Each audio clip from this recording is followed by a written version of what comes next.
విజయసాయిరెడ్డి ఆయన ఆర్థిక రంగ నిపుణుడు, రాజకీయ మేధావి. ఇప్పటి వరకు వైఎస్ఆర్ కాంగ్రెస్ పార్టీలో నెంబర్ 2. సాయిరెడ్డిని ఆర్థిక చాణక్యుడిగా అభివర్ణిస్తూ ఉంటారు అందరూ. వైఎస్ఆర్ కాంగ్రెస్ పార్టీలో జగన్మోహన్ రెడ్డి తర్వాత నెంబర్ 2 ఎవరు అంటే విజయసాయిరెడ్డి పేరే వినిపిస్తుంది. వైఎస్ కుటుంబంలో 3 తరాల వారితో ఆయన ప్రయాణం సాగింది. నమ్మకానికి ట్రేడ్ మార్క్ అనే చెప్పాలి సాయిరెడ్డిని. విధేయతకు, విశ్వాసానికి మారుపేరుగా ఉన్నారు. వైఎస్ రాజశేఖర రెడ్డికి కేవీపీ రామచంద్రరావు ఎలాగో వైఎస్ జగన్కు విజయసాయిరెడ్డి అలాగనేంతలా పేరు పొందారు. అయితే జగన్ ఈసారి ఎన్నికల్లో ఓటమి పాలయ్యారు. ఇలాంటి సమయంలో ఆయన వెన్నంటి ఉండాల్సిన విజయసాయిరెడ్డి సడన్గా వైసీపీకి, రాజకీయాలకు గుడ్ బై చెప్పారు. ఇది అందరినీ ఆశ్చర్యానికి గురిచేసింది. జగన్కి కుడిభుజంగా ఉండే రాజ్యసభ సభ్యుడు విజయసాయిరెడ్డి ఎందుకు ఇలాంటి నిర్ణయం తీసుకున్నారు? అసలు విజయసాయిరెడ్డి ఎందుకు రాజకీయాల నుంచి తప్పుకుంటున్నారు? జగన్కి ఆయనకి గొడవలు, విభేదాలు జరిగాయా? ఆయన త్వరలో ఛానల్ పెట్టబోతున్నారా? ఆ విషయాలన్నీ ఆయన రియల్ స్టోరీలో తెలుసుకుందాం. వేలుంబాక విజయసాయిరెడ్డి 1957 జూలై 1న నెల్లూరు జిల్లా తాళ్లపూడి గ్రామంలో సుందరరామిరెడ్డి, సుజాత దంపతులకు జన్మించారు. వీరిది వ్యవసాయ కుటుంబం. నెల్లూరులోనే బీకాం పూర్తి చేశారు. చెన్నైలో సీఏ పూర్తి చేశారు ఆయన. దేశంలో ఉన్న గొప్ప ఆడిటర్లో ఆయన కూడా ఒకరు. కార్పొరేట్ సెక్టార్లో ఆడిట్లో ఆయనకు ప్రత్యేక అనుభవం, గుర్తింపు ఉంది. పలు పిఎస్యు సంస్థలకు ఆయన ఆడిట్ నిర్వహించారు.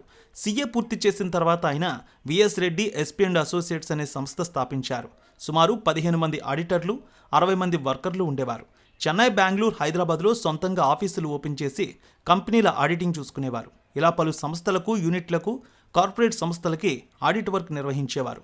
కాక్కు ఎంపైనల్ ఆడిటర్గా కూడా ఉండేవారు విజయసాయిరెడ్డి. ప్రభుత్వ రంగ సంస్థలకు ఆడిటింగ్ చేసేవారు.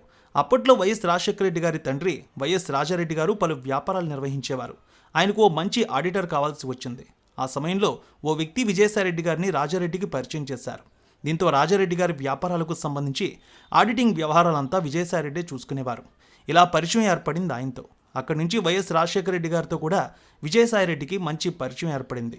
వారి కుటుంబానికి సంబంధించి ఆడిట్ వ్యవహారాలన్నీ విజయసాయిరెడ్డి చూసుకునేవారు. 2004లో వైఎస్ రాజశేఖర రెడ్డి ముఖ్యమంత్రి అయ్యారు. ఈ సమయంలో విజయసాయిరెడ్డి గారిని ఆర్బీఐకి మేనేజింగ్ డైరెక్టర్ని చేసేందుకు చూశారు. అందుకుగాను కేంద్ర ఆర్థిక శాఖకు వైఎస్ లేఖ రాశారు. కానీ ఆనాడు కొందరు కాంగ్రెస్ అగ్రనేతలు దానికి నో చెప్పారు. ఆ తర్వాత వైఎస్ఆర్ 2006లో టీటీడీ మండలి సభ్యుడిగా విజయసాయిరెడ్డికి అవకాశం ఇచ్చారు. 2006 డిసెంబర్ నుంచి 2010 డిసెంబర్ వరకు తిరుమల తిరుపతి దేవస్థానం బోర్డు సభ్యుడిగా పనిచేశారు విజయసాయిరెడ్డి. ఈ సమయంలో వైఎస్ జగన్మోహన్ రెడ్డి గారితో ఆయనకు పరిచయం జరిగింది. ఆ సమయంలో వైఎస్ జగన్మోహన్ రెడ్డి కొత్తగా పెట్టబోతున్న వ్యాపారాలకు ఆయన సపోర్టుగా ఉండేవారు. ఆడిట్ నిర్వహణ చూసుకునేవారు. ఆ తర్వాత విజయసాయిరెడ్డి 2007 ఏప్రిల్ నెలలో orient bank of commerce non official డైరెక్టర్గా అవకాశం వచ్చింది. 2007 ఏప్రిల్ నుంచి 2010 వరకు ఆ పదవిలో కొనసాగారు సాయిరెడ్డి. జగతి పబ్లికేషన్స్కి ఆయన 2006 నుంచి 2007 వరకు చైర్మన్గా పనిచేశారు. 2007లో జగతి పబ్లికేషన్స్కు విజయసాయిరెడ్డి రాజీనామా చేశారు. ఆ తర్వాత జగన్మోహన్ రెడ్డిని చైర్మన్ చేశారు డైరెక్టర్లు. 2009లో వైఎస్ఆర్ రెండోసారి ముఖ్యమంత్రి అయ్యారు. కొంతకాలం బాగానే ఉంది. కానీ అనుకోకుండా వైఎస్ఆర్ హెలికాప్టర్ ప్రమాదంలో మరణించారు. దీంతో రాజకీయం మొత్తం మారిపోయింది. తన తండ్రి మరణంతో మరణించిన వారిని పరామర్శించేందుకు అనుమతి కోరడం, కాంగ్రెస్ హైకమాండ్ జగన్కు నో చెప్పడం, ఆయన పార్టీ నుంచి బయటకు రావడం, ఇలా అనేక సంఘటనలు జరిగాయి. ఈ సమయంలో కాంగ్రెస్ పార్టీ జగన్పై అక్రమాస్తుల కేసులు అరెస్ట్ చేసింది, జైలుకు పంపింది. ఈ సమయంలో విజయసాయిరెడ్డిపై కూడా అభియోగాలు వచ్చాయి. ఆయన జైలుకు వెళ్లారు. అయితే జగన్కు వ్యతిరేకంగా సాక్ష్యం చెబితే మిమ్మల్ని వదిలేస్తామని విజయసాయిరెడ్డిపై ఆనాడు ఒత్తిడి వచ్చిందట. జగన్కు వ్యతిరేకంగా సాక్ష్యం చెప్పమని కోరినా ఆయన సత్యం మాత్రమే చెబుతాను, ఇలా నమ్మక ద్రోహం చేయను అని నో చెప్పారు. విజయసాయిరెడ్డి ఈ విధంగా మాట్లాడారు. అలా వైఎస్ కుటుంబంపై తన అభిమానాన్ని చాటుకున్నారు. జగన్మోహన్ రెడ్డి 16 నెలలు జైల్లో ఉన్నారు. ఈ సమయంలో ఆయన వ్యాపారం, కుటుంబం ఎన్నో ఇబ్బందులు ఎదుర్కొంది. అయితే ఈ సమయంలో వైఎస్ కుటుంబానికి సాయిరెడ్డి అండగా నిలిచారు. జగతి పబ్లికేషన్స్ బాధ్యతలు, వ్యవహారాలు చూసుకున్నారు. అంతేకాదు జగన్ని, వైఎస్ కుటుంబాన్ని నమ్ముకున్న కేడర్కి, నాయకులకి, కార్యకర్తలకి, అభిమానులకి సపోర్టుగా నిలిచారాయన. మార్చి 12, 2011న వైఎస్ జగన్మోహన్ రెడ్డి వైఎస్ఆర్ కాంగ్రెస్ పార్టీ స్థాపించారు. ఆ పార్టీలో కీలకమైన నాయకుడిగా కొనసాగారు సాయిరెడ్డి. ఆయన సెక్రటరీగా కొనసాగారు. క్రియాశీలకంగా పార్టీకి సలహాలు, సూచనలు ఇచ్చారు. క్షేత్రస్థాయి నాయకులతో సంప్రదింపులు జరిపారు. 2014 ఎన్నికల సమయంలో జగన్కు తోడుగా ఉండి నియోజకవర్గాల వారీగా ఎంతో గ్రౌండ్ వర్క్ చేశారు. అయితే 2014 ఎన్నికల్లో కొత్త రాష్ట్రం అనే భావన జనసేన, టీడీపీ, బీజేపీ కలిసి రావడంతో ఈ ఎన్నికల్లో వైసీపీ ఓటమి పాలైంది. అయినా పార్టీ తరపున ప్రతిపక్షంలో ఉన్న ఆయన కూడా పోరాటం చేశారు.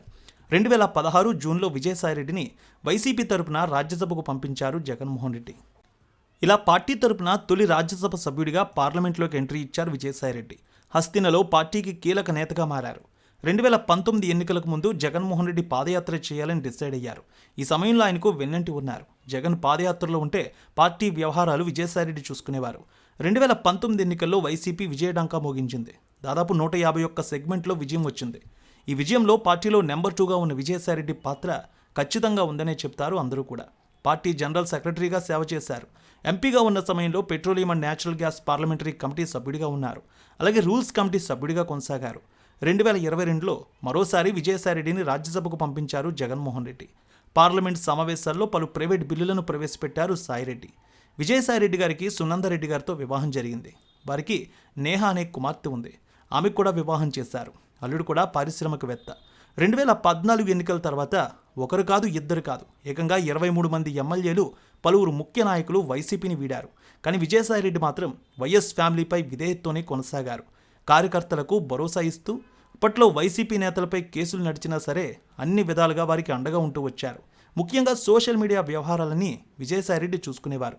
2019 ఎన్నికల్లో వైసీపీ విజయానికి ఎక్కువగా గ్రౌండ్ వర్క్ చేశారు సాయిరెడ్డి. 2019లో పార్టీ అధికారంలోకి వచ్చాక ఉత్తరాంధ్ర బాధ్యతలు సాయిరెడ్డికి అప్పగించారు జగన్.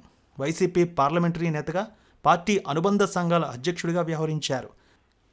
రాజకీయంగా పార్టీల మధ్య ఎన్ని విభేదాలు ఉన్నా, కుటుంబం విషాదంలో ఉంటే ఆ విభేదాలు పక్కన పెట్టాలని ఆయన చేసి చూపించారు. సినీ నటుడు నందమూరి తారకరత్న గుండెపోటుకు గురై మరణించారు.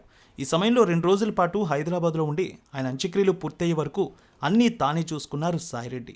తారకరత్న భార్య అలేఖ్యారెడ్డి విజయసాయిరెడ్డికి కుమార్తె వరుస అవుతుంది. సాయిరెడ్డి సతీమణి గారికి చెల్లెలు కుమార్తె అలేఖ్యారెడ్డి.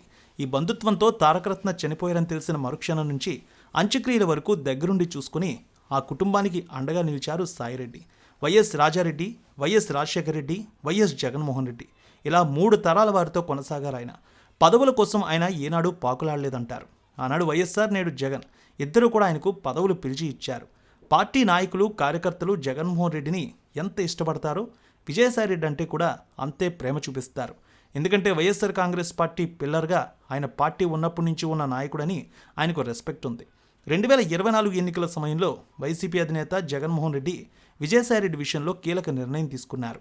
నెల్లూరు లోక్సభ స్థానం నుంచి రాజ్యసభ సభ్యుడిగా ఉన్న వేణుంబాక విజయసాయిరెడ్డిని పోటీ చేయించారు. వేమిరెడ్డి ప్రభాకర్ రెడ్డి పార్టీ వేయడంతో ప్రత్యామ్నాయంగా పలువురి పేర్లు జగన్ పరిశీలించారు.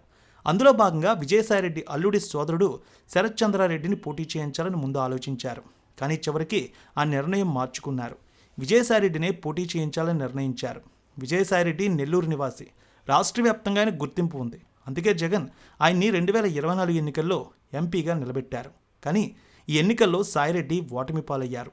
కూటమి తరపున వేమిరెడ్డి ప్రభాకర్ రెడ్డి టీడీపీ నుంచి నెల్లూరు ఎంపీగా పోటీ చేసి గెలుపొందారు. వైసీపీ ఈ ఎన్నికల్లో ఘోరమైన పరాజయాన్ని ఎదుర్కొంది. 175 అసెంబ్లీ సెగ్మెంట్లో కేవలం 11 సీట్లు మాత్రమే గెలుచుకుంది. కూటమి 164 సీట్లు గెలుచుకుంది. చెప్పాలంటే జగన్మోహన్ రెడ్డి పార్టీ ప్రతిపక్ష పాత్ర కూడా పోషించలేని స్థితికి చేరిపోయింది. ఈ సమయంలో చాలామంది జగన్ విడిచి వెళ్ళిపోయారు. అయితే ఎన్నికలు ముగిసిన 6 నెలల తర్వాత తాజాగా విజయసాయిరెడ్డి తాను పార్టీని వీడుతున్నానని సంచలన ప్రకటన చేశారు. రాజకీయాల నుంచి తాను పూర్తిగా తప్పుకుంటున్నానంటూ విజయసాయిరెడ్డి స్పష్టం చేశారు. భవిష్యత్తులో ఏ రాజకీయ పార్టీలో కూడా చేరనని చెప్పారు. రాజ్యసభ సభ్యత్వానికి రాజీనామా చేసి ఉపరాష్ట్రపతి, రాజ్యసభ చైర్మన్ జగదీప్ ధన్కర్ నివాసానికి వెళ్లి తన రాజీనామా పత్రాన్ని ఆయనకు అందజేశారు. రాజీనామాను రాజ్యసభ చైర్మన్ ఆమోదించారు కూడా. ఈ నిర్ణయం పూర్తిగా నా వ్యక్తిగతం, ఎలాంటి ఒత్తిళ్లు లేవు, ఎవరూ నన్ను ప్రభావితం చేయలేదు. 4 దశాబ్దాలుగా 3 తరాలుగా నన్ను నమ్మి ఆదరించిన వైఎస్ కుటుంబానికి రుణపడి ఉన్నాను. 2 సార్లు రాజ్యసభ సభ్యుడిగా అవకాశం ఇచ్చిన జగన్ గారికి, నన్ను ఇంతటి ఉన్నత స్థాయికి తీసుకువెళ్లిన భారతమ్మ గారికి సదా కృతజ్ఞతుడిని. ఈ విధంగా విజయసాయిరెడ్డి తన ప్రకటనలో పేర్కొన్నారు. జగన్ గారికి మంచి జరగాలని కోరుకుంటున్నట్టు తెలిపారు. పార్లమెంటరీ పార్టీ నాయకుడిగా, రాజ్యసభలో ఫ్లోర్ లీడర్గా, పార్టీ జాతీయ ప్రధాన కార్యదర్శిగా పార్టీ రాష్ట్ర ప్రయోజనాల కోసం చిత్తశుద్ధితో శక్తివంచన లేకుండా కృషి చేశానని చెప్పుకొచ్చారు ఆయన. కేంద్రానికి రాష్ట్రానికి మధ్య వారధిలా తాను పనిచేశానని కూడా విజయసాయిరెడ్డి చెప్పారు. దాదాపు 9 ఏళ్లుగా ప్రోత్సహించి కొండంత బలాన్ని, మనోధైర్యాన్ని ఇచ్చి తెలుగు రాష్ట్రాల్లో నాకు గుర్తింపునిచ్చిన ప్రధాని మోడీ గారికి, హోంమంత్రి అమిత్ షా గారికి ప్రత్యేక ధన్యవాదాలు తెలిపారు. టీడీపీతో రాజకీయంగా విభేదించాలన్న ఆయన చంద్రబాబు గారి కుటుంబంతో వ్యక్తిగతంగా విభేదాలు లేవన్నారు. పవన్ కళ్యాణ్ గారితో చిరకాల స్నేహం ఉందంటూ ఈ సందర్భంగా విజయసాయి చెప్పుకొచ్చారు. రాజకీయాలకు స్వస్తి పలికి ఇకపై భవిష్యత్తు వ్యవసాయం అంటూ విజయసాయిరెడ్డి స్పష్టం చేశారు. సుదీర్ఘ రాజకీయ ప్రయాణంలో రాష్ట్ర ప్రజలకు, మిత్రులకు, సహచరులకు, పార్టీ కార్యకర్తలకు ప్రతి ఒక్కరికి పేరు పేరున హృదయపూర్వక కృతజ్ఞతలు తెలియజేసుకుంటున్నానంటూ విజయసాయిరెడ్డి ట్విట్టర్ వేదికగా తెలియజేశారు. ఇక రాజీనామా పత్రాన్ని సమర్పించిన తర్వాత పూర్తిగా వ్యక్తిగత కారణాలతోనే రాజ్యసభ సభ్యత్వానికి తాను రాజీనామా చేశానన్నారు. నా రాజీనామాను రాజ్యసభ చైర్మన్ ఆమోదించారు. నేను ముందు చెప్పినట్టుగానే రాజకీయాల నుంచి కూడా తప్పుకోవాలని నిర్ణయం తీసుకున్నాను. వైసీపీ అధినేత జగన్మోహన్ రెడ్డి గారితో మాట్లాడిన తర్వాతే ఈ రాజీనామా నిర్ణయం తీసుకున్నాను. లండన్లో ఉన్న జగన్ గారితో ఫోన్లో మాట్లాడి అన్ని విషయాలు వివరించానంటూ విజయసాయిరెడ్డి స్పష్టం చేశారు. వైఎస్ కుటుంబంతో నాకు 3 తరాలుగా సన్నిహిత సంబంధాలు ఉన్నాయి. ఈ జీవితకాలంలో ఏ రోజు కూడా ఆ కుటుంబంతో విభేదాలు రావంటూ విజయసాయిరెడ్డి తెలియజేశారు. నేను రాజీనామా చేసినంత మాత్రాన జగన్కు ప్రజాదరణ తగ్గదని విజయసాయిరెడ్డి అన్నారు. రాజకీయ జీవితంలో నేను ఎప్పుడూ అబద్ధం ఆడలేదు. నన్ను అప్రూవర్గా మారాలని బలవంతం చేశారు. నన్ను ఎన్ని ఇబ్బందులు పెట్టినా అప్రూవర్గా మారలేదు. కూటమి ప్రభుత్వం నాపై అక్రమ కేసులు పెట్టింది. పివి రావు ఆరోపణలో ఎలాంటి వాస్తవం లేదు. ఆయన చెప్పేది నిజమైతే ఆయన కుటుంబ సభ్యులపై ప్రమాణం చేయాలంటూ విజయసాయిరెడ్డి అన్నారు. కేసుల నుంచి బయటపడడానికి రాజీనామా చేశారంటూ మీడియా ప్రతినిధులు అడగ్గా రాజకీయాల నుంచి వైదొలగడం వల్ల నేను ఇంకా బలహీనున్నవుతాను, బలవంతుణ్ణి కాదు. అలాంటప్పుడు కేసుల నుంచి ఎలా తప్పిస్తారంటూ ఆయన ప్రశ్నించారు. అలాంటి ఆశలు, ఆలోచనలు ఏమీ లేవని చెప్పారు. నేను రాజీనామా చేయడం వల్ల కూటమి ప్రభుత్వమే లబ్ధి పొందుతుంది తప్ప వైసీపీకి కాదంటూ విజయసాయిరెడ్డి అన్నారు. ఇక విజయసాయిరెడ్డి తర్వాత సజ్జల రామకృష్ణారెడ్డి కూడా పార్టీని వీడతారంటూ మరో చర్చ ఇప్పుడు సాగుతోంది. ఇక విజయసాయిరెడ్డికి జగన్కి మధ్య ఏవో గొడవలు జరిగాయని బయట పెద్ద ఎత్తున ప్రచారము జరుగుతోంది. కానీ ఇందులో ఎలాంటి వాస్తవం లేదంటున్నారు ఆయన వర్గీయులు. ఇక సాయిరెడ్డిని కుటుంబ సభ్యులు కూడా ఈ కేసులు, గొడవలు, రాజకీయాలు మీకు అవసరం లేదని కోరడంతో కుటుంబం మాట కూడా విని ఆయన రాజకీయాల నుంచి తప్పుకున్నారట. 2024 ఎన్నికల్లో వైసీపీ ఓటమి తర్వాత ఆయన రాజకీయాలకు గుడ్ బై చెప్పాలని, పార్టీని వీడాలని నిర్ణయం తీసుకున్నారు. అయితే వెంటనే ఈ ప్రకటన చేయకూడదని ఆయన ఆగారట. ఆ నిర్ణయంపై ఆయన వెనకడుగు వేశారని ఆయన వర్గం కూడా చెబుతోంది. అంతేకాదు హస్తిన వేదికగా మరో మాట వినిపిస్తోంది. ఆయన త్వరలోనే ఒక మీడియా ఛానల్ ప్రారంభించాలని చూస్తున్నారట. ఆయన కోరిక కూడా అదే. గతంలో కూడా ఆయన చెప్పారు, ఒక మీడియా ఛానల్ స్టార్ట్ చేస్తానని. త్వరలో ఆయన రాజకీయాల నుంచి బయటకు వచ్చి ఇలా మీడియా ఛానల్ ప్రారంభించాలని చూస్తున్నట్టు తెలుస్తోంది. దాని బాధ్యతలు కూడా కుటుంబానికి చెందిన వారికి అప్పగించే అవకాశం ఉంది. హైదరాబాద్, విజయవాడ బేస్గా ఈ ఛానల్ ప్రారంభించి ఈ ఏడాది చివరికి దాన్ని ప్రజల్లోకి తీసుకొచ్చే అవకాశం ఉందనే వార్తలు వినిపిస్తున్నాయి. ఇక విజయసాయిరెడ్డి ఈ నిర్ణయం తీసుకోవడంతో పార్టీ కేడర్, జగన్ అభిమానులు, వైఎస్ఆర్ కాంగ్రెస్ పార్టీ నాయకులు, కార్యకర్తలు నిజంగా షాక్లో ఉన్నారు. విజయసాయిరెడ్డి ప్రకటించిన అఫిడవిట్ ప్రకారం ఆయన ఆస్తులు సుమారు 36 కోట్ల రూపాయలు. వైఎస్ఆర్ కాంగ్రెస్ పార్టీలో నెంబర్ 2గా ఉన్న ఆయన హస్తిన వేదికగా పార్టీ వ్యవహారాలు కూడా చూసుకునేవారు.